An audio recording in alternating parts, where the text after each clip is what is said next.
All right. Welcome to I'm done with introductions. Let's just jump right into it. You obviously clicked on it, so you know what the show is. You know who's on the show. I'm Cam. That's Chris. What we're talking about today is money, which is kind of weird because I box. I've been on the USA national team for over 10 years, been captain for the entire time. I got to travel around the world. I got to see all these cool sites. I've been to 31 countries, 30 if you don't want to count the Vatican. I count the Vatican, although I'm not Catholic, because it gets my number higher. But with all these great experiences that I gathered throughout my entire life, the one thing that a lot of people don't realize is we don't make any money. So I have all these stamps in my passport, but I was essentially broke from the age of 18 when I started boxing. And when you're on the national team, you have to go to, let's say, a 30-day training camp. And then after a 30-day training camp in Colorado Springs at the Olympic Training Center, they'll send you to a random country. So we'll go to like Ukraine for another month. So when you're out somewhere for 2 months training and working out and fighting, there's no time for an actual job. And other than my short stint at Waffle House for a year, I've never held a job. So how is an athlete supposed to perform at the highest level and make what we make as athletes? So the USA national team gives us $1,000 a month, which works out to be $12,000 a year. The national level of poverty in 2019 was $12,140. So we're expected to compete at the highest level as athletes, but literally make below poverty. So what I want to do is I want to discuss different ways athletes can actually survive and thrive and not have to be frustrated and worried about paying their phone bill.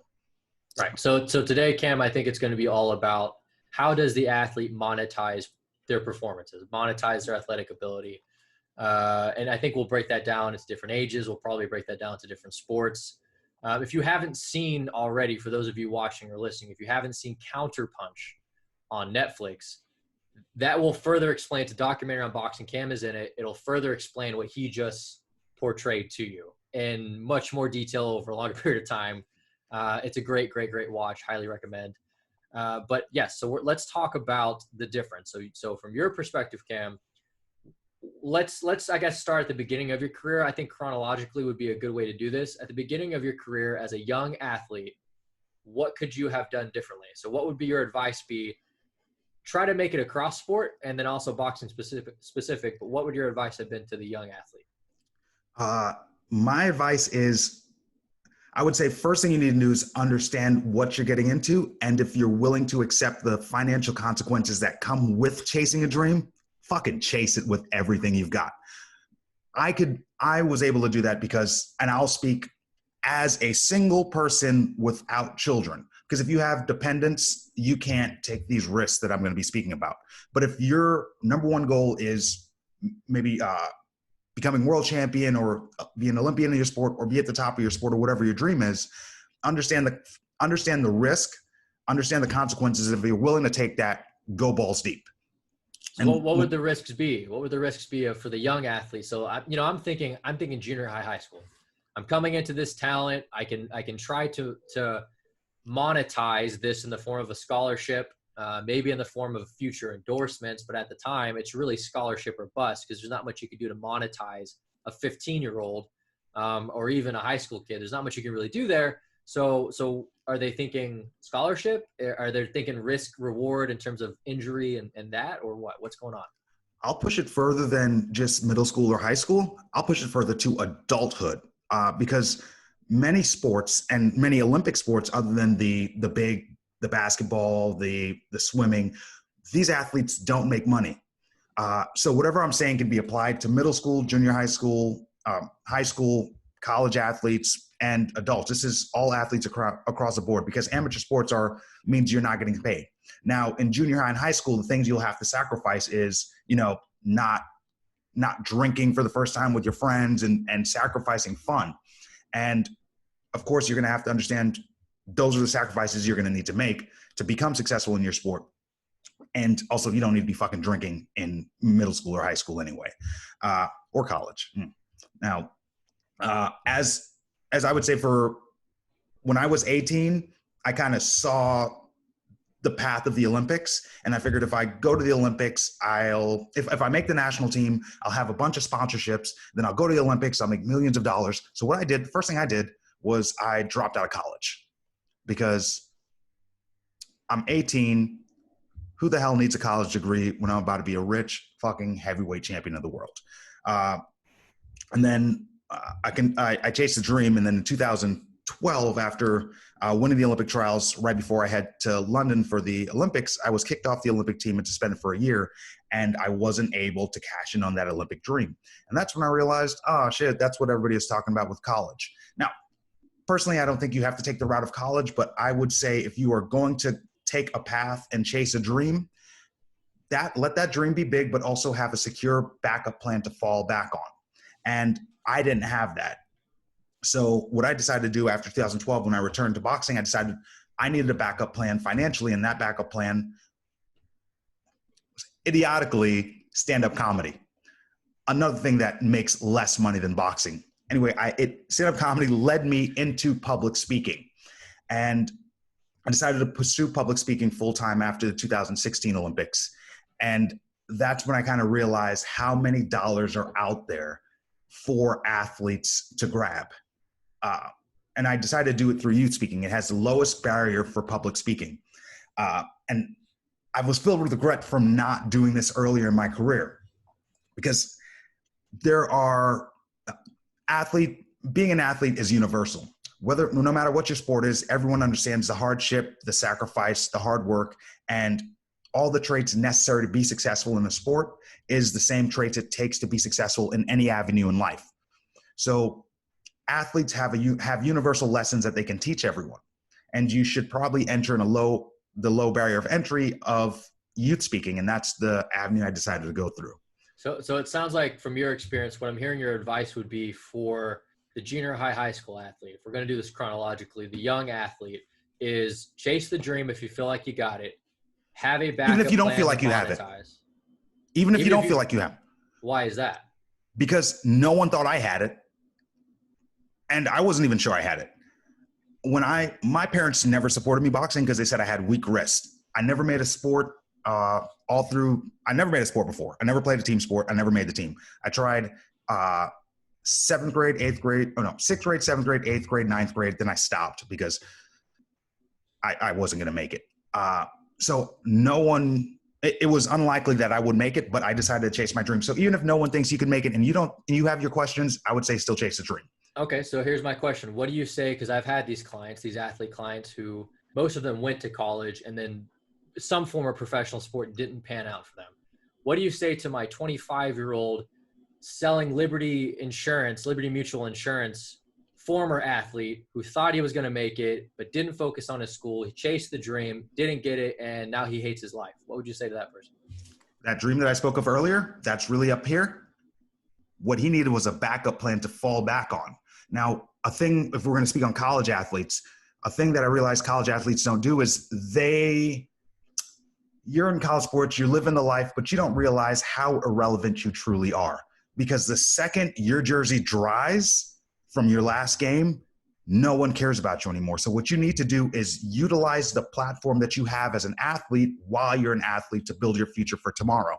And that's why I think athletes should invest some time in themselves, not just in sports, but into their emotional and mental state, and also into working on a career for later, because the odds of making it as a professional in any sport is so low that you should also have a backup plan.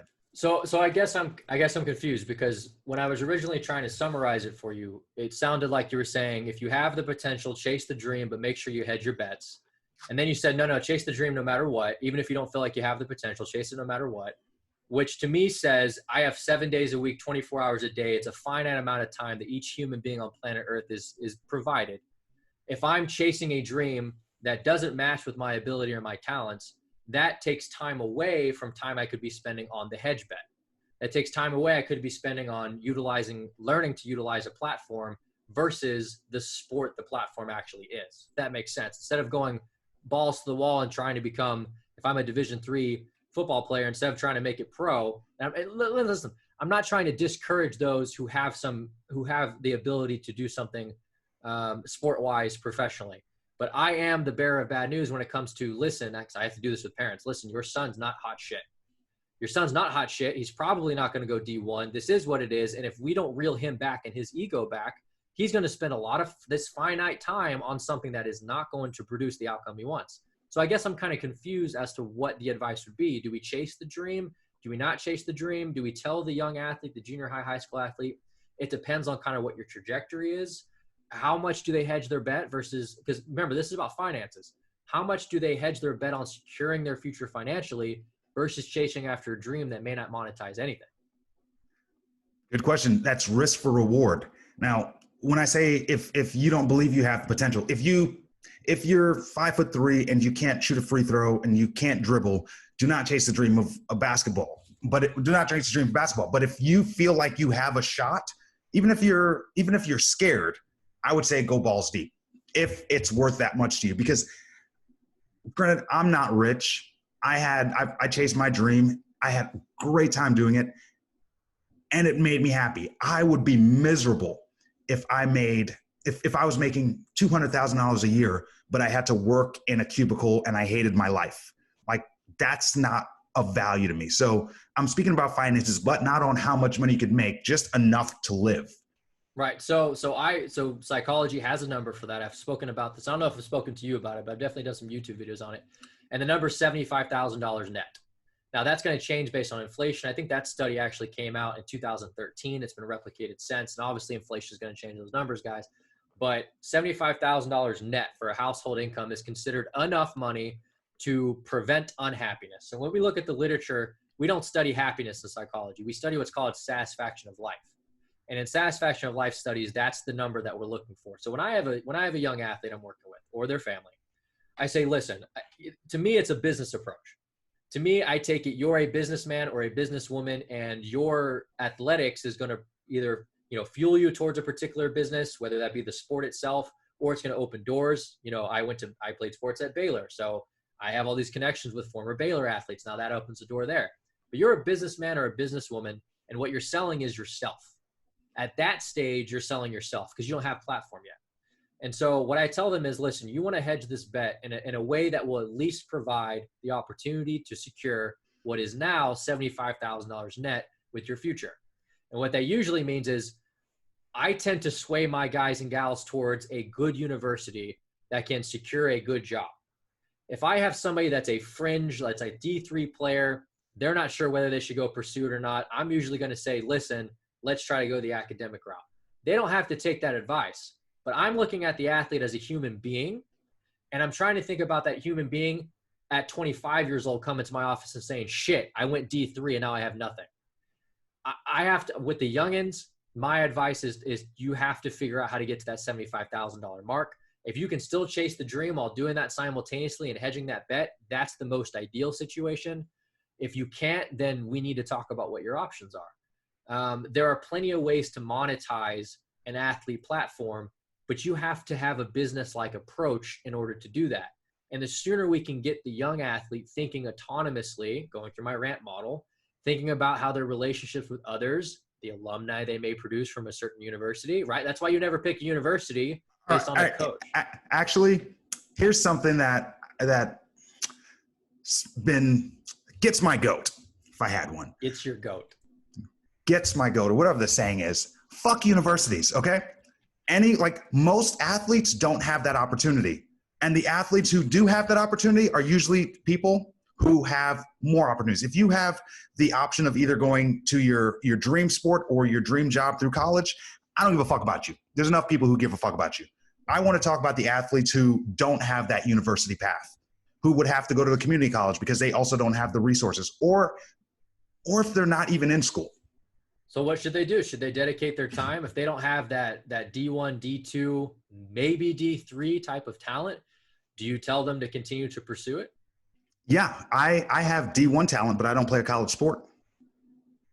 Now, there's a lot of options out there for athletes. Listen, I have to stop you. I think the go get 'em Tiger mentality is great until you have, like I've said, the 25-year-old depressed client who drinks to cope because he's selling insurance instead of playing on Sundays guy. When I have those people sitting in front of me in my office, that changed my go get 'em Tiger, chase your dream mentality. There has to be, in my opinion, a balance between, all right, we're going balls to the wall, there's something here, and dude, let it go. And I don't know if I fall on the same trajectory as you when it comes to, if you don't have those offers, if you're not coming out of junior high, high school, again, we're looking at chronologically, I want you to hedge your bet financially, because this is about monetizing the athlete, right? If you're not that athlete who can attend what is our system, which is the next stage is university, if you're not able to do that and build the platform, you're probably not going to have any opportunity to monetize your athletic ability. And therefore, I say we go a different route. I'll die on this hill. I much rather drink myself to death, do drugs to death, and kill myself than to be miserable in doing those same things. Chase your dreams. If you're willing to accept the consequences, and that's who I am, I'm in a position in life. But no. But listen, Cam, everybody who's 15 is willing to accept the consequences until those consequences are facing them square in the face every morning in the form of a child crying and bills that aren't being paid, and you're 30. Yeah. Every 15-year-old is fine chasing a dream until you realize, oh shit, that's not reality.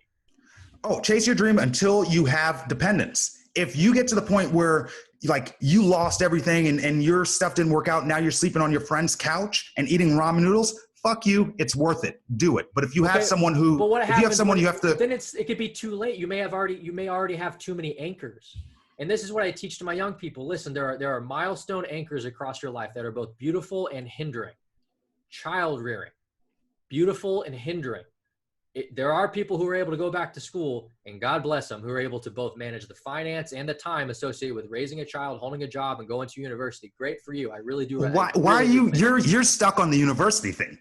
But we're talking about the young athlete. Right now we're talking about the junior high, high school athlete, and what our recommendation is for monetizing. If you're not able to get to the university level, because most sports you're not able to jump straight. There's only 3 sports that you can actually. And those are the sports with the money. Yeah, so not all athletes play those sports. If you're in football, fuck you. You have enough people who care about you. I want to talk about, what about the racquetball player? What about the tennis star? I see your perspective. Okay, now I see your perspective. I was taking it from the side of Cam is saying, if you're the guy or the girl who's in we'll call them like the primary 5 or 6 collegiate sports that bring in the most money and therefore often have the most trajectory for finances afterwards. If you're not in that category, I thought you were saying if you're not able to make it in those sports, keep chasing it. I don't agree with that. But if you're saying, hey, like, I don't know any collegiate boxing programs. If you're saying something like boxing, which is a great example because that's what you do, then I'm with you. I'm with you if you have because you can't go that traditional route. I just feel like most of our viewers, though, are going to be of that mindset of the soccers, the basketballs, the footballs, the baseballs, the softballs. I think they're going to be of that mindset and not of the boxing mindset. But if they are in those types of sports, I see your point. Yeah. I think that we focus so much on the football players and the basketball players and these sports that are pretty much, if you be honest, they're fucking corrupt. The NCAA is corrupt and you have to fit into their system. So it's hard to work around. But if you're coming into an independent sport like boxing, racquetball, probably even tennis, I believe you can chase your sport if you need to get personal, if it's an amateur sport and you need lessons. There are ways to monetize yourself, your platform, your social media to make money to be able to continue to chase your dream. Okay, so how about this? How about we move on to that next young adult segment? We'll think of this as like 18 to 22 or so, okay? We'll call it the college years, but I understand for those not going to college, you categorize it differently. There are more people not going to college than going to college, and I think that's a big problem. Everyone focus everything against college. Fuck college. I understand that, but that's what the athlete is thinking, though. The athlete is thinking scholarship. That's what athletes think. No. That's what parents think. That's what parents think. And that's what they tell. Too. Listen, the only reason why football is still a fucking sport in high school is because it offers a scholarship. And parents would put their kids on a football field and risk all the CTE and the concussions just so the kid could get a scholarship that he probably won't fucking use that degree anyway. But they won't put their kid in a boxing ring because they're like, oh no, I don't want my kid to get hit. If you know anything about the statistics and the helps and the CTE, boxing's a way safer sport. That's a different conversation, Ken. I don't like. No. We're talking about monetizing because everyone puts all their focus in football and basketball. Do you know how easy it is to get a scholarship in boxing? No one knows. Let me tell you, all you need to do is compete twice a year. And when I mean compete, I don't mean win. I don't even mean fight. I mean weigh in and make weight. If you get 2 walkovers a year, you're qualified for the Golden Glove, I think it's the Sarge scholarship. I've been offered that scholarship plenty of times, but I have no interest in school, so I've never taken that scholarship. There's so many avenues, but people are so fucking hyper-focused on football, basketball, and all these major sports that other people are making money off of that we just That's also where the per percentage, that's also where the majority of kids are placing their time as well. That's because parents are making their kids place their time there for the scholarships. It's not about the why. It's about the reality. And the reality is the largest percentage of the players are going towards that. And in fact, a lot of football, I talked to a lot of coaches in my area. I'm in the Dallas area. A lot of junior high and high school coaches are seeing a major decrease in the number of football players. There's a junior high near me. They used to have 4 teams, N1, N2, A1, A2. So they had 4 teams, National, American, 1 and 2. And now they have 1 team. They can barely composite 1 team, and they actually have to play both sides. And when I attended that same junior high, we had 4 teams. We had enough people for 4 teams. There's a big shift in the number of people playing football now. I know that bothers you, but we are seeing a decrease in that. Nevertheless, there's still a huge number of people playing football. So where are all those but the people who are going to football and basketball, they're not allowed to do anything we're speaking about because they sign a contract with the NCAA. They probably can't even tweet and make money off affiliates or any other way. They can't make an income because they're basically blackballed by an institution making a shitload of money. Good transition. So all those football players who are no longer playing football and all those kids who need a different sport to go towards, the problem is with those sports is not only do you have to pay for those sports, you also have to, maybe pay for your travel, pay for your training, pay for extra training. And what I want to speak about is ways that we can help them with their finances. Okay, so tell me, take the perspective. We'll kind of split this up if it's good with you. I'll take the more mainstream sports and what I would recommend the 18 to 20-year-old to do to monetize during that period of time.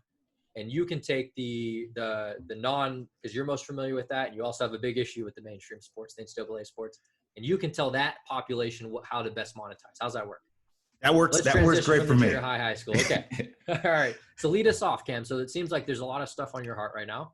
Go ahead and tell our audience what you would recommend to the 18 to 20-year-old who is now a legal adult in the United States of America who can go off because they're not in the NCAA and monetize themselves. What's your recommendation?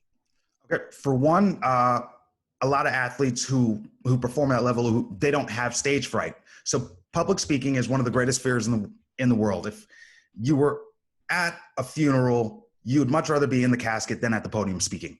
That's how public speaking works. Now, athletes are usually immune to the whole public speaking thing because they aren't shy. They're used to being in the public eye. So if public speaking is something you want to get into, I can speak on that. Another way you can go is a lot of athletes, let's say MMA, a lot of athletes who do MMA, and they are in high school and college for wrestling. A lot of wrestlers transition towards MMA because there's no career other than being a high school gym teacher. Let's say you're doing the different disciplines of MMA. As a public speaker, doesn't have to be a youth speaker. As a public speaker, whatever you've experienced to get to that point to be a college or be at that level of wrestling, there are going to be people under you who want to hear your story. Now, what I would suggest, if let's say you're even a wrestler or judo, karate, there are different gyms, karate gyms, and all these. I don't know the PC term for them, but they're always in every shopping plaza, like teacher kid karate, judo, jiu-jitsu. You can go in there and speak. There's hundreds of thousands of those gyms around the country. Okay, so here's my question. So, and again, this is all we're doing this live, man. Those of you who are watching this or listening to this, this is all new. We haven't rehearsed any of this. So I'm thinking in my head, this is raw.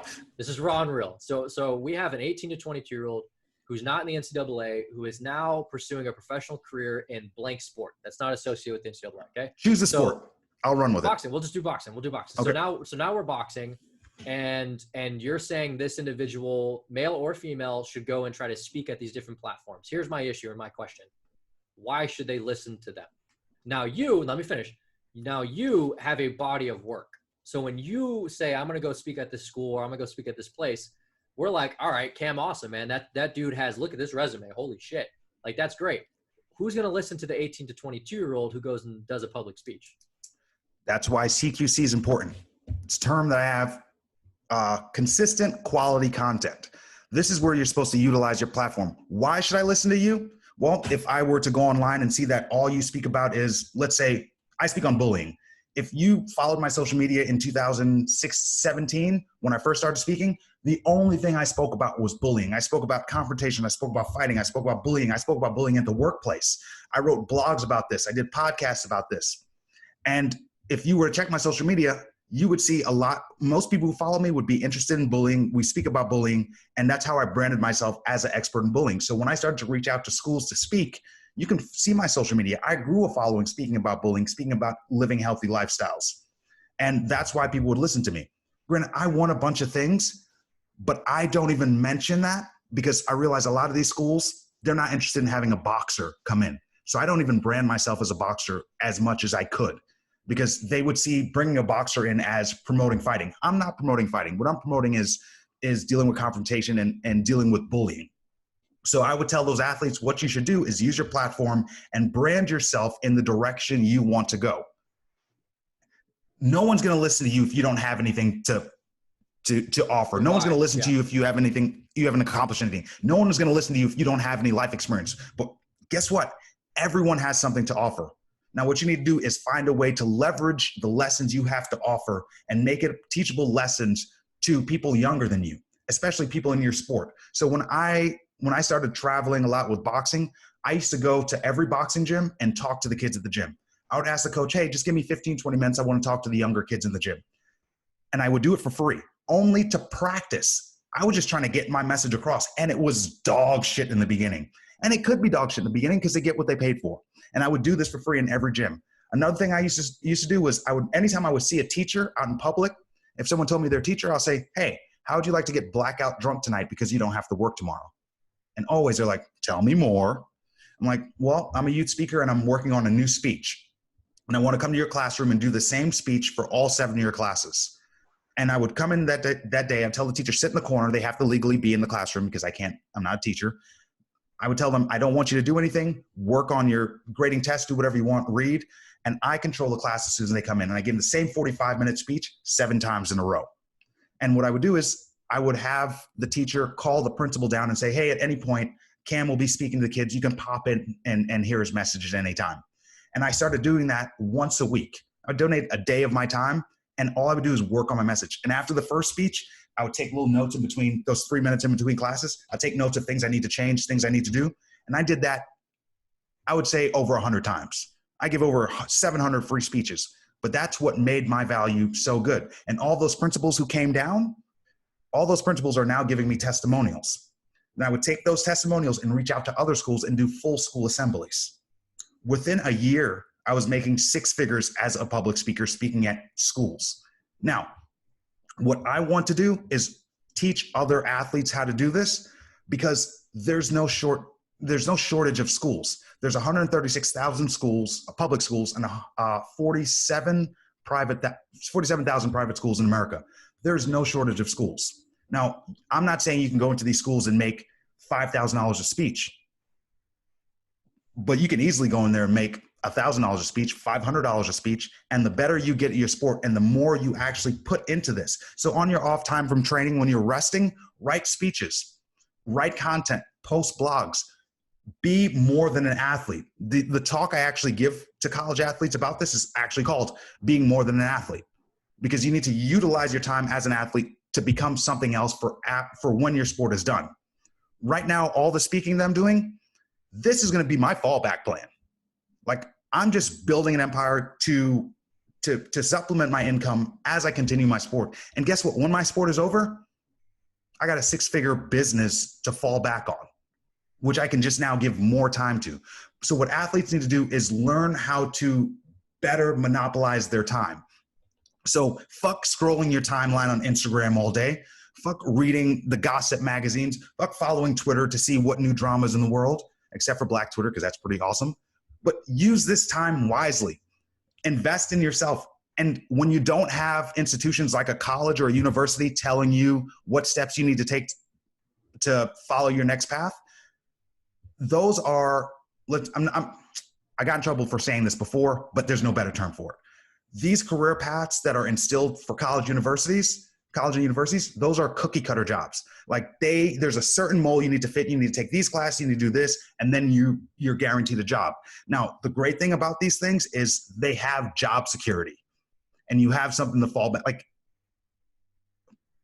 but the downfall is I'm gonna pause you. Can I pause you, Cam? I didn't want to interrupt because that was good stuff. I didn't want I was ranting. No. I'm very passionate about this. Now, I can tell because your tone picks up and you become very assertive and less humorous. But it's good. It's good. I didn't want to interrupt because, and I know for some people that may have been bad content because it's a little bit better to go back and forth. But I didn't care because I thought it was great. I think you needed to say what you needed to say, and I could tell that was coming off of your heart. But basically what I heard was exactly what I said earlier, which is I try to teach the young people how to be good businessmen and businesswomen. Is you teach them a business mindset, right? And so now we're going to transition, if you don't mind, to the collegiate, because I think you can still keep that business mindset regardless of whether you go NCAA or non-NCAA. I think the foundational principles that you're preaching are the same that I preach, but we're taking two different, I guess we work with two different populations, if you will. Yeah. You know, I'm looking at the guy or the girl who's looking at Division I, Division II, and some type of college that they can leverage. And I'm thinking about a social media platform. And I'll give you an example. I tweeted about this just the other day. A part of me really hates when the athlete who has like a top 11 school list, a little graphic, is like, follow me at South Carolina, follow me at Baylor fans, follow me at, and they just keep listing. And then they leverage that for this long catalog of followers. And they don't really give a shit about most of these schools. They probably already know like the top 3 or 5. Most of the guys and girls I talk to make those lists to demonstrate how many people have offered them. But they don't care about 11 schools. They have their flex. It's a flex. It's a flex and it's a follower count, right? So, but at the same time, I see that as a good business move because they're leveraging fan bases to create a social media platform. And then they're going to choose a fan base. That fan base is going to further follow them and then push them. I think a great example, and I actually hope to get him on here at some point, is Bryan Nance. Bryan Nance was a linebacker, Under Armour All-American linebacker, went to high school with me, ended up going to Baylor, ended up dropping out. I think, I don't want to speak for him, but he had some institutional issues. I think it was academic based. So he ended up leaving and then coming back and then had a great senior season, didn't go pro. But because of that connection at Baylor, he's now like second in command of recruiting for Baylor because he came back and was such a leader after having his story, right? You want to share that story after leaving and failing, being an Under Armour All-American and not living up to it. He came back. He was one of the team captains, and he exemplified this, we want that guy on our squad forever type of mentality. He leveraged that senior year he came back to finish it, and then got a position at Baylor. Now, I don't know if the specifics about what Bryan did, but I'd love to get him on here to talk about that. But my point is the university becomes, and its network becomes a leveraging system. It's fans, it's faculty, the coaching staff you were familiar with at that time, even if they move on, those become job opportunities. And I've seen it time and time again, where an athlete will get some type of degree, usually communications, because nobody actually gives a shit about what they're doing in college. If they're a Division I athlete, especially, they don't end up doing anything with that, but they knew people. They met people during that 2 to 4 year stretch, and that solidified a job for them. What would you because I'm pretty ignorant about the college system and college sports because I've never been involved in that.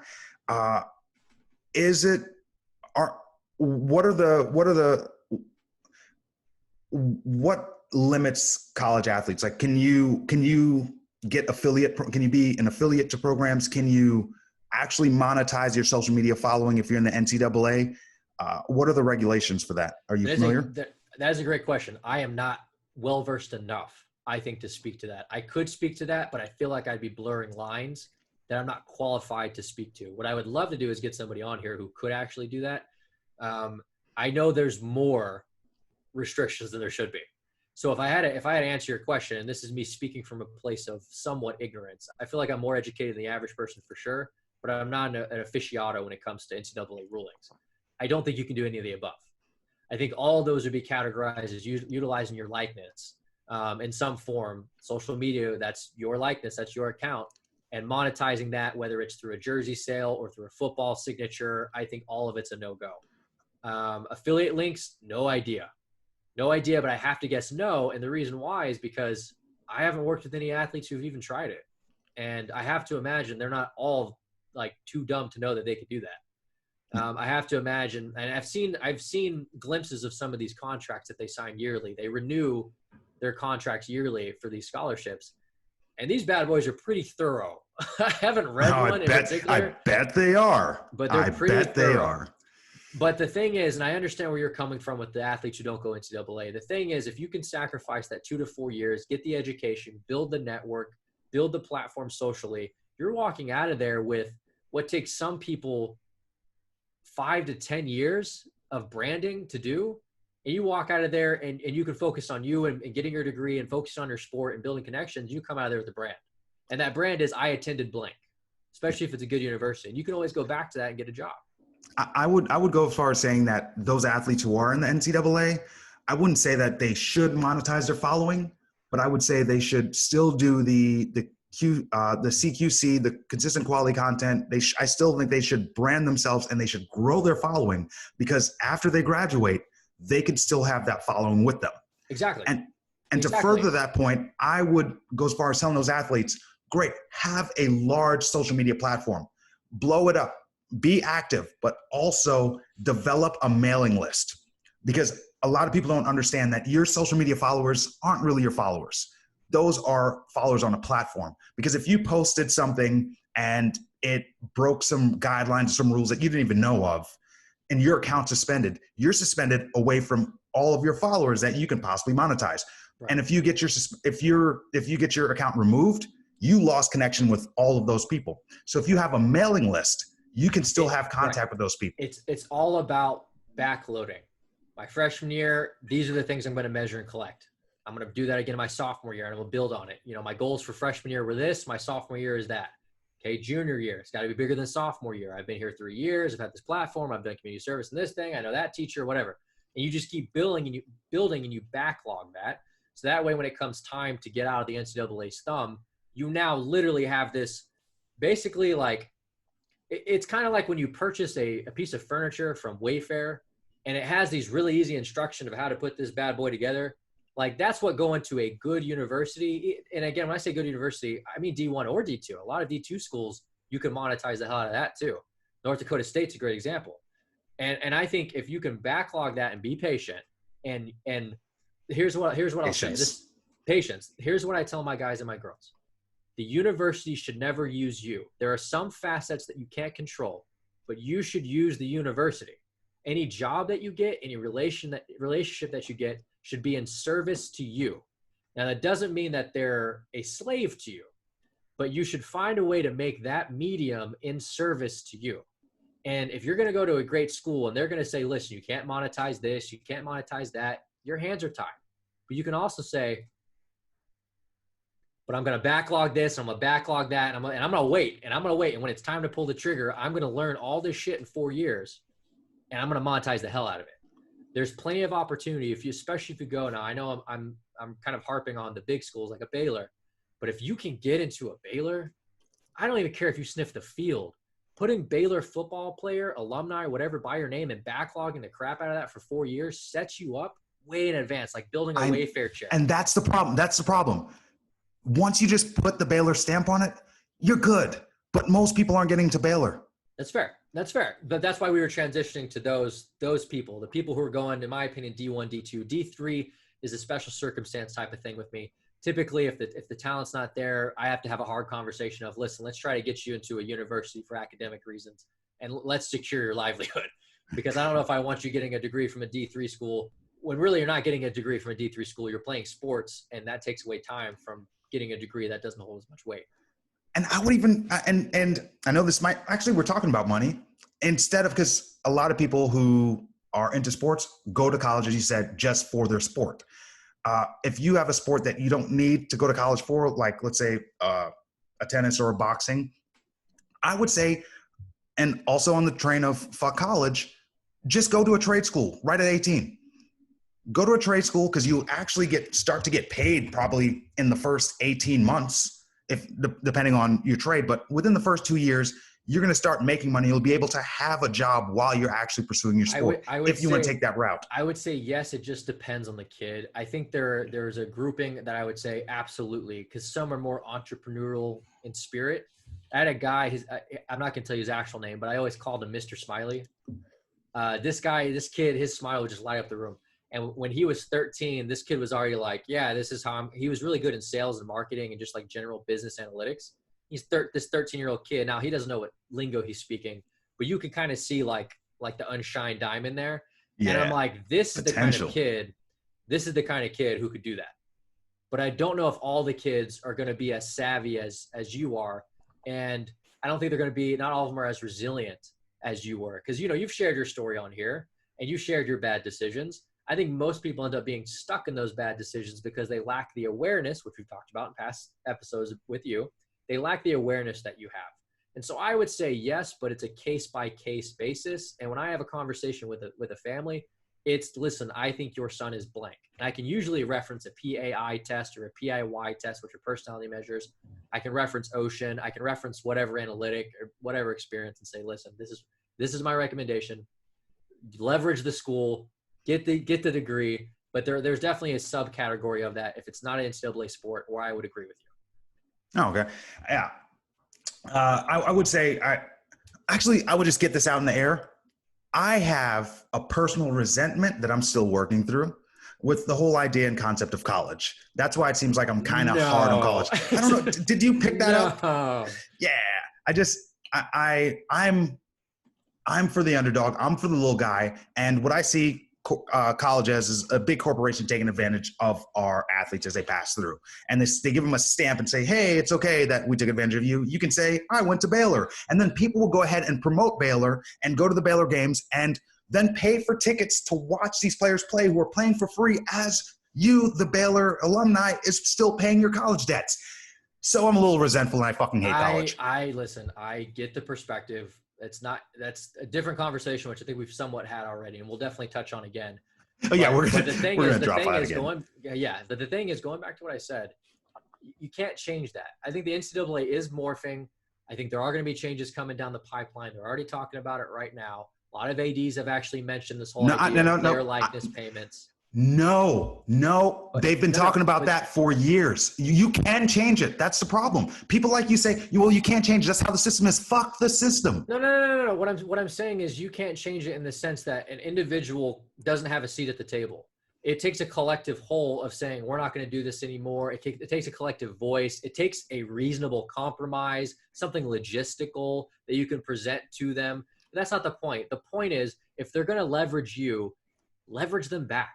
That's my point, is if you can't control that facet and you're stuck during the time frame where the NCAA is not paying you as an athlete, then you're in that time frame. You need to find a way to leverage it back and take ownership of the fact that, all right, I'm going to go to Baylor and you're not going to pay me for these ticket sales. Fine. I'm going to leverage your university. I'm going to leverage McLean Stadium. I'm going to leverage this brand. I'm going to leverage Nike. I'm going to leverage these things. That's what I'm trying to say.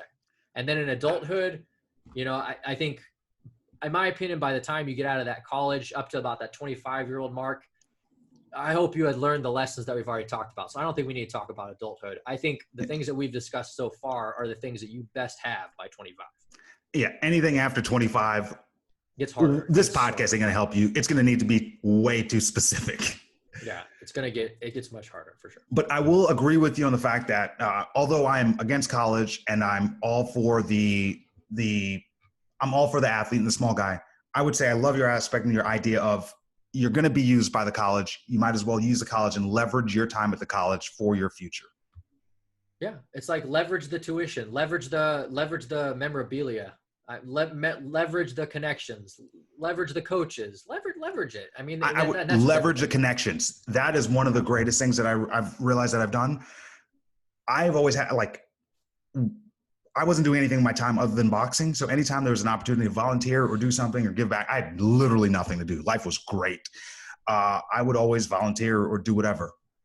All those things that I did have been coming back. I didn't look at it as networking opportunities. I just did it because I was bored. all those people I helped in the past without thinking of, all those people are starting to pop up now that I'm in my 30s. And boy, am I glad that we had good interactions, because you don't know. I always heard you don't know who you run into on your way down or your way up. But I would say try to make as many great relationships as you can. And I've learned, keep your opinion to yourself if it doesn't really matter. Like, I used to pick arguments for no reasons, and I didn't leverage my time in a lot of the institutions that I was in. So I would definitely say to kind of wrap this up, to leverage your time in whatever area you're in, be as resourceful as possible. And if no one believes in your dream, at least you do. At least you do, if it also matches logistics. I'm a big logic has to match emotion guy. And if they match and you want to go full force and you have the entrepreneurial type of personality. Is there anything logical about being a professional athlete? Yeah. If you have the talent. There's plenty. Do you remember the N1 like mixtape videos where they used to play basketball, like street basketball? I got a DVD in the other room. Yeah. Yeah. Oh, Hot Sauce. Hot Sauce made it into NBA for doesn't matter. Like 3 weeks. No, but he leveraged it because everybody knows who Hot Sauce is. And the professor. Have you ever seen his YouTube channel? Is the professor still rocking? He's still rocking. He's still I saw one who's like YouTube. 13. Boy, check him out on YouTube. He has tons of followers. He has tons of subscribers. That's what I'm saying. You can still leverage it. You can still leverage it. Even if you don't go to a university, you can still leverage it. Yes, but all those guys had the talent to make it into the NBA, but they didn't have the discipline. Oh gosh, Ken, we could go for forever. We're gonna wrap it up there. We're gonna hold it there. Summary.